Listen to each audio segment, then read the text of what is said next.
यहाँ से वहाँ कर दी है दुनिया तेरी चाहत में, एक पल भी ना गुजारा मैंने तेरी आहट में। एक्चुअली जब स्क्रिप्ट पहली बार पढ़ी थी तो उसके बाद without signing I got involve in process. अंदर ही अंदर स्ट्रगल कर रहा है खुद को पहचानने के लिए, जानने के लिए। विक्टिम उस ट्रैप में फंस जाता है, एक विशियस साइकिल हो जाती है, तो it takes lot of efforts and एक support system to get out of that. मैंने साइकियाट्रिस्ट से मिला हूँ मैं काफ़ी to study OCD and ADHD। Commercial film में क्या होता है कि चलो ऑडियंस को चाहिए, क्या चाहिए डालो, आइटम सॉन्ग डालो, म्यूजिक डालो, ये डालो, बन गई commercial film. Anti hero villain मैंने शायद सारे रोल्स अभी तक वैसे ही किए हैं and it affected my career bit because suspense thriller movie है। अच्छा, हॉरर नहीं है मतलब? ठीक है, ये तो ये रिवील नहीं कर दे रहे हो। नहीं वो सस्पेंस है एक्चुअली। करिश्मा, आपसे मैं क्या पूछूं पहले कि मर के कैसा लग रहा है? मरने का एक्सपीरियंस कैसा था? मुझे एक्सपेक्टेड नहीं था कि ट्रेलर में ये दिख जाएगा कि धक्का दे दिया है। अगर मुझे गुस्सा आता है तो मैं कुछ बजाता हूँ। How the rabbit house is different for all of you? Rabbit house के जैसा दूसरा नहीं बनेगा, दूसरा होगा तो कुछ और ही बनेगा। उसमें ड्रामा भी है, उसमें रोमांस भी है, उसमें सस्पेंस भी है, उसमें हॉरर। मैंने पसंद नहीं आई कि वो तो सेंसिबल भी है नहीं। बिल्कुल ऐसा कुछ नहीं है। हाय वैभव सर। हेलो, हाय नमस्ते। करिश्मा। हेलो। हाय पद्मनाभ। Hello. हाय अमित। 21 prestigious awards एक्सपेक्टेड था?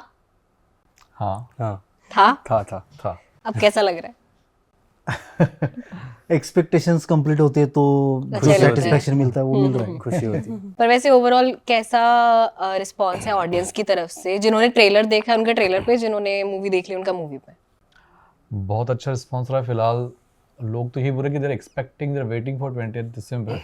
एक क्यूरियोसिटी तो है ही, बट काफ़ी लोग ये मानते हैं कि this film has something which has been missing. जिस तरह का कंटेंट ये फिल्म लग रहा है लोगों को जिस तरह से है, तो this factor which was missing ये फिल्म शायद उसको पूरा करते हैं। ये काफ़ी लोगों की रिएक्शन अभी तक आई है। अच्छा, लोगों को वैसे लग क्या रहा है कि सस्पेंस है, थ्रिलर है, हॉरर है, क्या है? काफी लोगों को ऐसा लग रहा है कि ये हॉरर है हम्म, और सस्पेंस भी लग रही है, लेकिन ये सस्पेंस तो है ही। सस्पेंस थ्रिलर मूवी है। अच्छा, हॉरर नहीं है मतलब? ठीक है, ये तो ये रिवील नहीं कर दे रहे हो। नहीं वो सस्पेंस है एक्चुअली। वो सस्पेंस अच्छा, ये हॉरर है कि नहीं? वो सस्पेंस है। अच्छा वैभव सर, Yes. सबसे पहले तो why the name rabbit house और प्लॉट मतलब क्या है? रैबिट हाउस ये एक्चुअली एक प्लेस है हिमाचल प्रदेश में। एक घर है जो 120 साल पुराना घर है, जो यूनिक है। उसका जो उसकी रचना है, जैसे रैबिट होल रहता है ज़मीन के नीचे, इस होल से उस होल में चले जाते हैं, तो उस टाइप का वो घर है। हर रूम 16-17 रूम है उस घर में और इंटरकनेक्टेड है और बहुत ही अनोखे तरीके से कनेक्टेड है। तो ये घर पहले देखा गया, फिर स्टोरी आई, फिर फिल्म बनती गई, ऐसा है। तो घर एक इम्पोर्टेंट कैरेक्टर है इस फिल्म का, इसलिए फिल्म का नाम रैबिट हाउस है। एक घर का नाम है इसलिए ही नहीं, सिर्फ वो एक सिंबॉलिज्म भी है कि जो डोमेस्टिक वायलेंस चल रहा है तो उस केस में वो जो औरत है उसका जो मन है वो वहाँ से बाहर निकलना चाहती है, फ्रीडम पाना चाहती है, तो रैबिट हाउस से बाहर कैसे निकल पाएगी? हाँ हाँ हाँ, राइट, ओके। अच्छा, इसका जो आइडिएशन था कब शुरू हुआ था? 2 साल पहले। 2 साल पहले। और फिल्म को बनाने में कितना टाइम लगा है? टोटल 1-1.5 साल लगा। अच्छा, 1.5 year। ओके। अच्छा, अगर मैं कैरेक्टर्स की बात करूँ, सबके कैरेक्टर बहुत इंटरेस्टिंग हैं, चाहे वो इनका कैरेक्टर हो चाहे इनका, और आपका तो खास करके बहुत इंटरेस्टिंग है। आपको रियल लाइफ में इतना गुस्सा आता है? इतना तो नहीं आता है। कितना आता है? इतना तो नहीं आता है बिकॉज ये जो ट्रेड्स है ये एक मेंटल डिसऑर्डर जिसको होता है, Yeah. ऑब्सेसिव कंपल्सिव डिसऑर्डर या ADHD, इन्हीं लोगों को इस तरह से इरेशनल गुस्सा आता है। सो मेरा गुस्सा काफी हद तक रैशनल होता है। ये अच्छा। ये इरेशनल बिहेवियर जो पैटर्न है वो दिखाने की कोशिश की है हम लोगों ने यहाँ पर। वैसे what do you actually feel कि जो इस तरीके के डिसऑर्डर होते हैं, चाहे OCD हो गया या फिर ADHD हो गया, एक रिलेशनशिप में पार्टनर को कितना इफेक्ट करती हैं या फिर एक रिलेशनशिप को कितना इफेक्ट करती वेरी टॉक्सिक एटमॉस्फेयर बन जाता है इस वक्त, because I have seen lot of people जो एक फैमिली में होते हैं, कोई एक पर्सन भी ऐसा होता है फैमिली में तो पूरी फैमिली की लाइफ हेल बन जाती है, एंड देन वो जज नहीं कर पाते कि रिलेशनशिप से बाहर जाए या ना जाए, बिकॉज अपने होते एक मोह का बंधन भी होता है, अटैचमेंट होती है, तो आप डिलेमा में रहते हो, because this people they behave nice also and then suddenly they become very they have the anger issues, they behave very childish, irrational, तो वो बांध कर रखते हैं सामने वाले को, सो दैट्स हाउ वो बड़ा हेल्प काइंड ऑफ सिचुएशन होती है। ओके अच्छा पद्मनाभ, म्यूजिक आपने दिया है, also acting, how was it, combination कैसा था? बहुत ही मेरे लिए इजी था ये, क्योंकि मैं म्यूज़िक मतलब जो प्रोडक्शन होता है वो ऑफ कोर्स पहले म्यूज़िक बनता है, उसके बाद उधर जाके शूट होता है, तो मैं म्यूज़िक की वजह से पहले ही वो सब जी चुका था पूरी फिल्म। सो मुझे उधर जाने के बाद इतना मतलब मुझे एक्टिंग नहीं करनी पड़ी, वो नेचुरली आ गया जो कुछ था वो। ओके अच्छा, और जो इसका म्यूजिक है वो क्या डिफरेंस है, मतलब बनाने में कितना अलग था? इसका जो म्यूज़िक है वो हिमाचली फोक, इसमें दो गाने हैं और एक कुलवी नाटी है, जो कि वहाँ पे हिमाचल में कोई अगर मेहमान आता है तो उनके लिए वो गाई जाती है, उनके लिए डांस किया जाता है। सो वो अभी 2-3 दिन में भी होगी रिलीज़। उसमें सब फोक इंस्ट्रूमेंट्स है, हिमाचली इंस्ट्रूमेंट्स है, शहनाई, ढोल, नगारा, करनाल, वो सब मैंने वहाँ पे मेरा सेटअप उधर जाके हिमाचल में लाइव रिकॉर्ड किया है। ओके अच्छा, मैंने ट्रेलर लॉन्च पे या कहीं पे तो देखा था आपने गा के भी दिखाया था थोड़ा सा, कैन वी हियर दिस? या श्योर। यहाँ से वहाँ कर दिए दुनिया तेरी चाहत में, एक पल भी ना गुजारा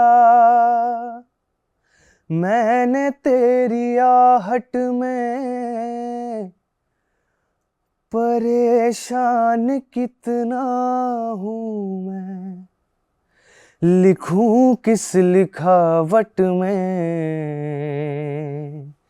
तेरी बंगारी छुण मुण कालजू जो बजदी, छुटी जांदी हाथारी दराटियों मेरी म्याणीए, तेरी बंगारी छुण मुण कालजू जो बजदी। लवली। वैसे you are more on the singing side या फिर एक्टिंग साइड ज्यादा? Singing side. Obviously, Of course, I can feel. Okay, but it was beautiful. Thank you. Vaibhav ji, पहाड़ों की जब कोई कहानी दिखाते हैं तो कितना as a director it is अलग, it is different to show any story mountains में जहाँ शूट करना है, या फिर एक होता है ना वाइब्रेशन अलग है, कैसे? डिफरेंट तो है, हर लोकेशन का एक अलग ये होता है। तो हिमाचल में जा रहे तो ये पॉजिटिव चीज़ थी कि कौन सा भी एंगल ले लो अच्छा ही दिखेगा, पहली तो चीज़ है। आपने ट्रेलर में भी देखा होगा कि बहुत अच्छा दिखा है। और जो लोकेशन है रैबिट हाउस, वहाँ पर आज तक कोई गया नहीं, मतलब शूटिंग के लिए। होम स्टे लोग जाते हैं रहने के लिए, लेकिन शूटिंग वगैरह नहीं हुआ है, बहुत ही अनटच लोकेशन है। तो वो सब वहाँ दिखने वाला था। तो रेकी के दरमियान बहुत सारे जहाँ पर आजू बाजू के लोग भी गए नहीं है, ऐसे लोकेशंस हमने फाइंड आउट किए और वहाँ पर कुछ प्लान किया था। ओके अच्छा करिश्मा, आपसे मैं क्या पूछूं पहले कि मर के कैसा लग रहा है, मरने का एक्सपीरियंस कैसा था? बताओ कैसा था एक्सपीरियंस मरने का? मुझे एक्सपेक्टेड नहीं था कि ट्रेलर में ये दिख जाएगा कि धक्का दे दिया है। लेकिन वो सपना भी हो सकता है। वही तो, इसीलिए तो सस्पेंस और ज्यादा बढ़ रहा है। सो how was the experience? Experience amazing. मतलब मैं वो स्टोरी पढ़ने के दिन याद करती हूँ ऐसे ही थे मेरे भी एक्सप्रेशंस, ये क्या हो रहा है, मतलब आगे क्या होगा, आगे क्या होगा। तो ये तो 20 दिसंबर को थिएटर्स में पता चलेगा। ओके बहुत खूबसूरती से स्टोरी ट्रैवल करती है, ये दिखाने के लिए कि सच में मरती है या नहीं। ओके अच्छा, जो आपका कैरेक्टर है आपने उसे थ्रू आउट द शूट या फिर when you read the script कितना समझा, and after the shoot was over कितना समझा आपने कैरेक्टर को, क्या सीखा अपने कैरेक्टर से? ऑसम। स्टोरी के दौरान, मतलब पढ़ने के दौरान मुझे लगा कि ये सबसे ज़्यादा रिलेटेबल कैरेक्टर है, क्योंकि चैलेंजेस जो फेस करने की प्रोसेस है या फिर रिएक्शन जो आते हैं चैलेंजेस फेस करने के दौरान, वो मेरी तरह ही थे थोड़े से। तो इसीलिए मैंने वो कैरेक्टर रिलेट किया था। लेकिन जैसे जैसे मैंने शूट ख़त्म किया, बहुत पेनफुल है वो जर्नी जो कोमल गो थ्रू कर रही है, तो वो मैं नहीं चाहती हूँ कि कोई भी फेस करे। तो उस दौरान मैंने ये रियलाइज़ किया कि नहीं, ये चेंज हो रही है तो अच्छा है और इसका डिफरेंस पता चलेगा फिल्म में। ओके अच्छा, ये सेम क्वेश्चन आप दोनों से भी है कि अपने कैरेक्टर को आप लोगों ने कितना ग्रैब किया है? टॉस कर लो। ग्रैब एक्चुअली जब स्क्रिप्ट पहली बार पढ़ी थी तो उसके बाद without signing I got involve in process. ने वैभव को फ़ोन किया and then we started discussing directly as if I am on board and character पे काम शुरू कर दिया, क्या कर सकते हैं इसमें। थोड़ा सॉफ्टवेयर वर्जन था पहले, we try to make it not exactly negative but grey shade की तरफ, एंटी हीरो की तरफ लेके गए उसे, ताकि एक केमिस्ट्री बने तीनों की। बाद में एक कॉम्प्लेक्स स्ट्रक्चर है, एंगेजमेंट वैल्यू बढ़ाता है जो, but without losing the simplicity of presentation. Okay ये थोड़ा कॉम्प्लेक्स बोला होगा शायद मैंने, बट देन पिक्चर इतनी कॉम्प्लेक्स नहीं है। अच्छा पद्मनाभ, आपका क्या था? सो मेरे कैरेक्टर भी रैबिट हाउस में म्यूज़िकल है। अगर मुझे गुस्सा आता है तो मैं कुछ बजाता हूँ लकड़ी लेके, और मैं खुश होता हूँ तो भी मैं कुछ ऐसा बजाता हूँ। सो वैभव सर ने भी मुझे चूज़ क्यों किया, क्योंकि मैं म्यूज़िकल हूँ। मोहित भी म्यूज़िकल है, मतलब मैं जिनका कैरेक्टर प्ले कर रहा हूँ वो भी मेरे जैसा ही है। सो मुझे वहाँ पे जाके एक्टिंग नहीं करनी पड़ी। अच्छा अच्छा अमित, जो आपका कैरेक्टर है वो एंटी हीरो है as you said. As an actor आपको क्या प्ले करने में ज़्यादा मज़ा आता है? मतलब प्रॉपर एक हीरो जो एकदम पॉजिटिव है, जो अच्छाई के लिए चलेगा, सब कुछ बढ़िया, या फिर एंटी हीरो या विलन? एंटी हीरो विलन, मैंने शायद सारे रोल्स अभी तक वैसे ही किए हैं and it affected my career bit because जो थोड़ा बहुत एक जो जिस तरह से कैरेक्टर्स लोग विजुलाइज करते हैं, कास्टिंग डायरेक्टर्स जैसा मेरा पर्सनैलिटी है, they always try to stereotype me in positive way, और मैंने हमेशा एज अ रेबल उल्टा करने की कोशिश की टू प्रूव माई मेटल। और थोड़ा सा मुझे उससे my career had set back, but then it I enjoyed that journey then because वो मेरे मन के हिसाब से हुआ। So what characters I did, I loved playing anti-heroes always. Okay तो आपके मन से आप anti hero? Are you sure आपको गुस्सा नहीं आता उतना जितना मन में दिखा रहा I think rationally आता है मुझे, जैसे सबको आता है, है? Okay but rational way. अच्छा सर, एज यूर डायरेक्टर आपने बहुत सी चीज़ें डायरेक्ट की हैं, व्हाई डज इट हैपन कि लोग जो एंटी हीरो वाला कैरेक्टर होता है उससे लोग बहुत ज़्यादा इम्प्रेस्ड फील करते हैं, स्पेशली आजकल? यस, ऐसा हो तो रहा है शायद। सोशल मेंटेलिटी गलत रास्ते पर तो नहीं जा रही है, इसका वो मुझे थोड़ा सिग्नल लग रहा है, हो रहा है। लेकिन इसका जो कैरेक्टर जैसा आप बोल रहे हैं इतना भी ऐसा नहीं है, उसका कुछ लॉजिक है। हम उसको समझने की कोशिश करेंगे, मतलब ऑडियंस कह रहे इसका क्या प्रॉब्लम है, उसको समझने की कोशिश करो, ये भी हम सोच पाएंगे। ओके वैसे इस तरीके ये के- वाली जो चीज़ दिखाई गई ओसीडी वाली, एडीएचडी वाली, Yes, हाँ। मतलब यही दिखाना था, यही डिसाइडेड था, या फिर वैसे ही दिखाना था कि कुछ विलेनिश दिखाना, नहीं, नेगेटिव यही दिखाना था, हम्म तभी वो स्टोरी इस तरीके से आगे जाने वाली थी। ये फिक्स था कि ये कैरेक्टर ऐसा ही हो। कैरेक्टराइजेशन जब हमने किया, अमित रियान से भी डिस्कस किया, तो ये फिक्स था कि यही करना है। ओके वैसे what do you guys feel, किसी भी जो इस तरीके के रिलेशनशिप होता है जिसमें डोमेस्टिक वायलेंस है, नॉट सो हैप्पी मैरिजेस हैं या फिर रिलेशनशिप्स हैं, उनसे बाहर आना कितना डिफिकल्ट है एक्चुअल में? आई थिंक इस तरह रिलेशनशिप में तो काफ़ी डिफिकल्ट हो जाता है, बिकॉज विक्टिम समझ नहीं पाता, शायद दोनों जेंडर के साथ हो सकता है, मेल या फीमेल, समझ नहीं पाते कि क्या हो रहा है एग्जैक्टली उनके साथ।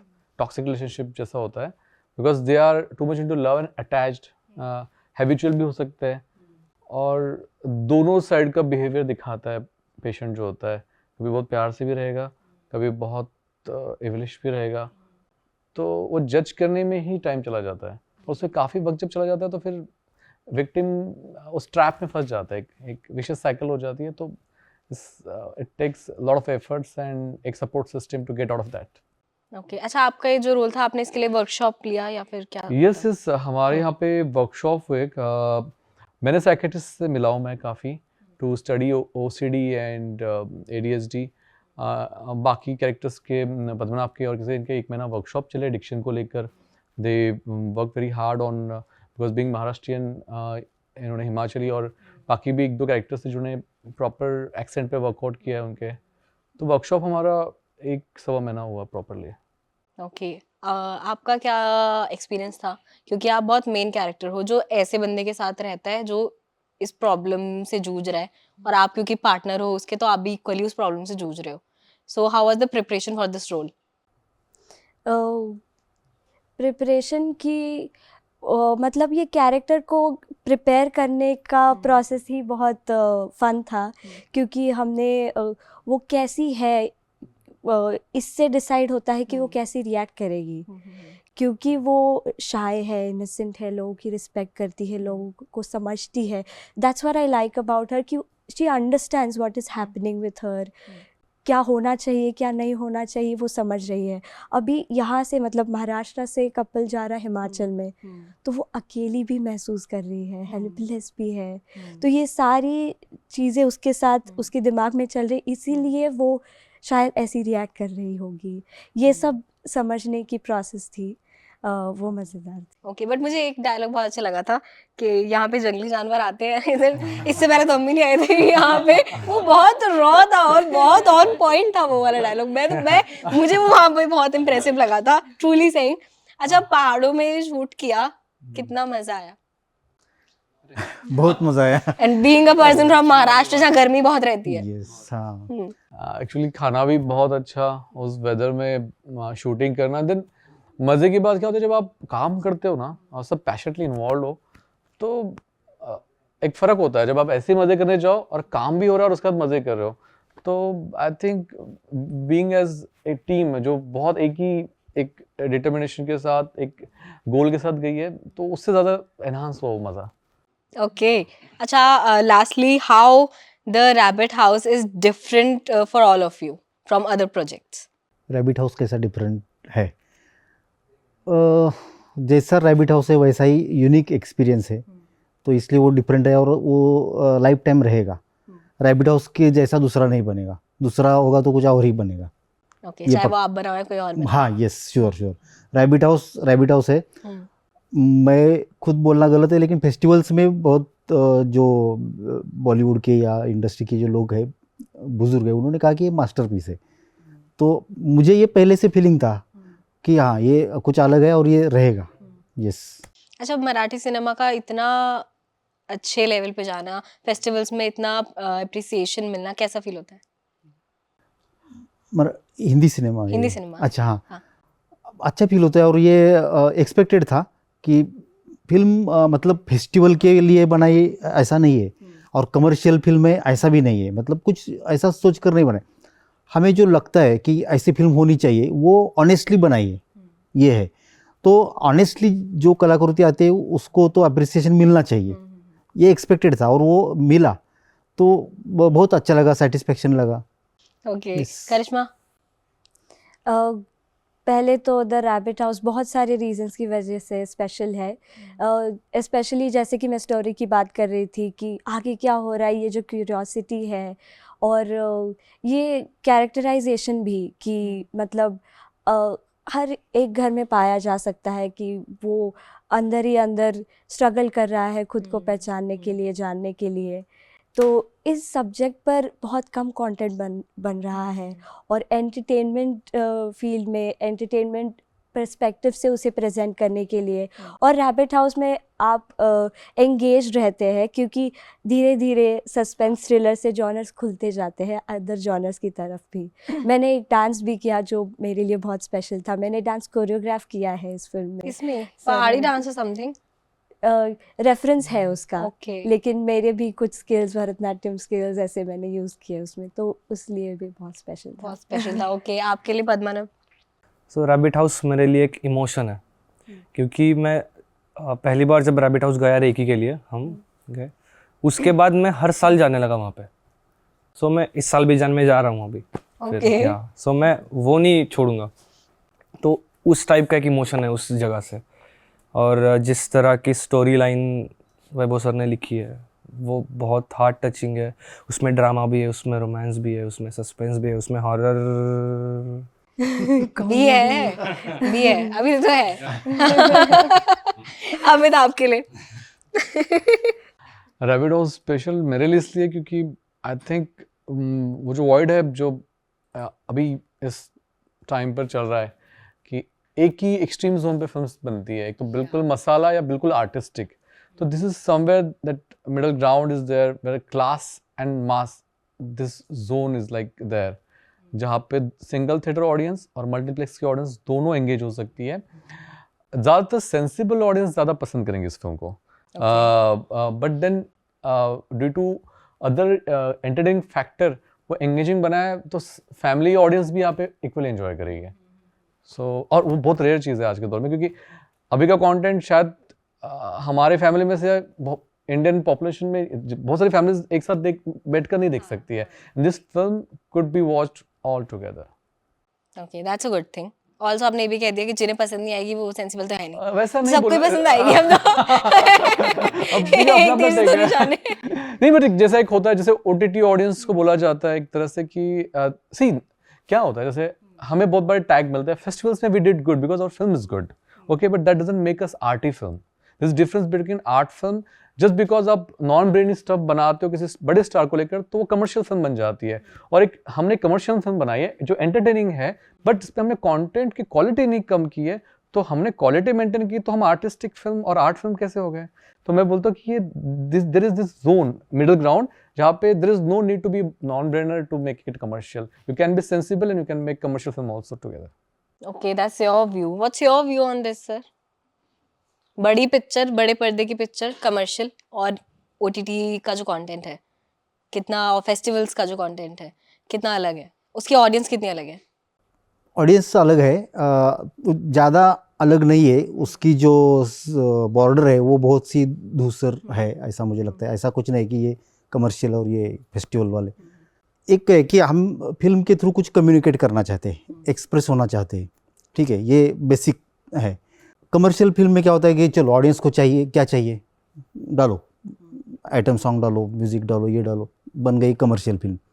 दूसरी आर्ट फिल्म होती है कि मुझे जो बताना है वो मैं बताने वाला हूँ, आपको सुनना है नहीं सुनना है आपकी मर्ज़ी। ये भी एक दूसरा सिरा है।